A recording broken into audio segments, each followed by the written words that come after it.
Video for today guys, magluto tayo ng sinigang. Ako po ang inyong Kuya Idol. Lahat? 360. Kamay, kanay. Isa, dalawa, tatlo, apat, lima, anim, ito, walo. Tama, kulang pa.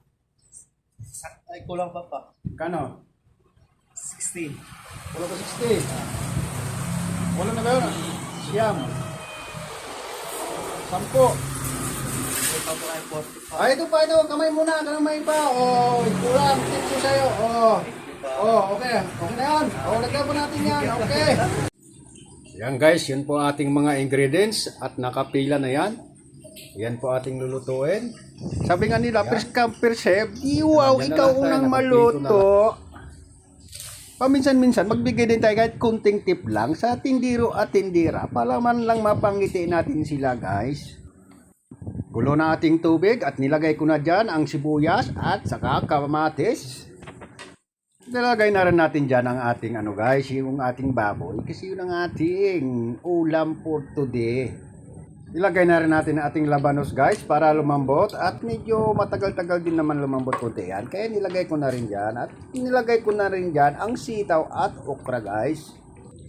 Habang nilalagay natin kaya ang okra at saka sitaw guys, ay meron akong isisingit sa inyo guys. Ay ito ay made in Davao.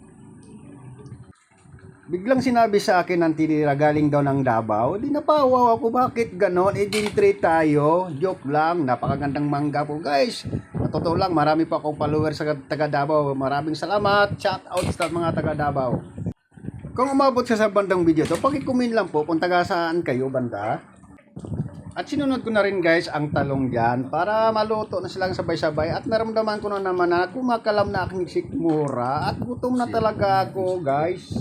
Isunod na rin natin dyan ang ating pro cube ang magpapalasa dyan. Ayun, nilagay ko na mga guys. Luto natin gulay. Siyempre ilagay na natin ang ating pangpaasim. Medyo malapot-lapot na ang sabaw guys. Yummy na yan. Yehey! Yung guys, luto na guys, timplado na at hindi ko na pinakita yung paglagay ng kangkong kasi nga medyo mahaba na ang video ko at natakam na ako. Nung naluto na guys, ay dali-dali na kukuha ng plato para matikman ang ating niluto kung masarap ba o hindi. Kaya kasi gutom na. So ayan na guys, tinikman na natin.